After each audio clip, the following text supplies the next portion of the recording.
better.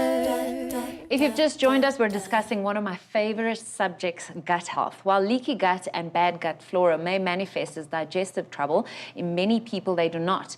Instead, they show up as problems as diverse as depression, brain fog, eczema and psoriasis, and other skin conditions, metabolic problems like obesity and diabetes, even allergy, asthma, and other autoimmune diseases rather.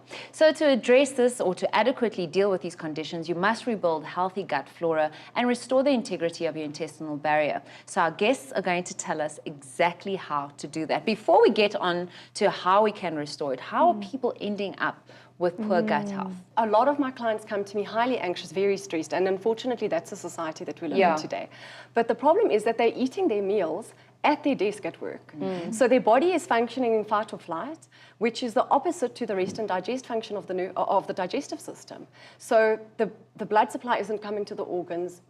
They're not absorbing their food properly. And we say that, I quickly need to sphincters. grab something to eat. Yeah, they just grab it and they eat it. So for me, it is so important that people can calm their body before a meal. Eat consciously, mindfully, eat your food, enjoy the taste. Also, it will reduce the amount that you eat because a lot of people are shoving food in their mouth before their stomach recognizes that they're full. So they're overeating as well. Oh, wow. So if you're sitting mindfully and you're enjoying the food that you're eating and you're tasting it, you'll also recognize when you're full earlier and that you also are calm and your body is calm, so it will actually absorb and enjoy the food. So emotionally, mentally, and physically, it is so much better for you to enjoy your meal and focus that this is now food time. And also self-medicating, taking things over the counter. Yeah. You know, having, that burger's not doing me well, and they go get themselves an antacid.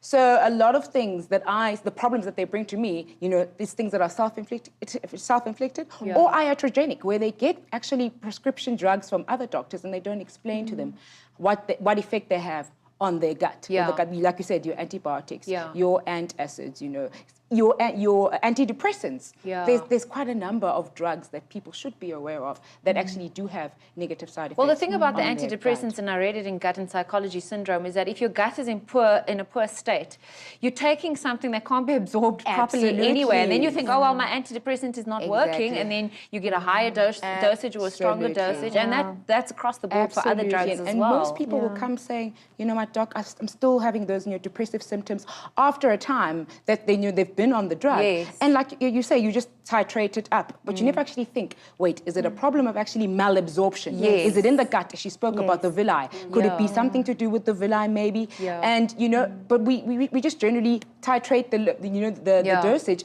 and we don't really think what could be the root cause of the problem. We're just treating what we see. And I think that's that's the problem with most medical And Justine practitioners. spoke about, Jean, about being more mindful, but what's actually going on in our bodies when we take the antibiotic or the non-steroidal anti-inflammatory or the contraceptive? How is it actually damaging our gut?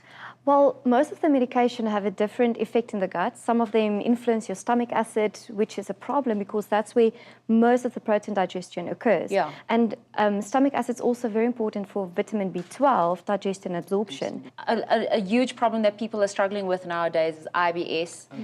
You mentioned reflux, and people are taking medications to deal with this as opposed to maybe taking a probiotic food or fermented foods and changing their diets, touch a little bit on that. The root, like you say, you know that when people, they just sort of mask the superficial symptoms. They mask what they see with the medication and they don't actually go to the root cause. And I love what she said about the food diary, because a lot of people, a lot of the time, start to own those symptoms. And they say, no, that's just the bloating I get when I have a pizza. They start to own it as if it's quite normal to be bloated after a pizza or bloated after a sandwich.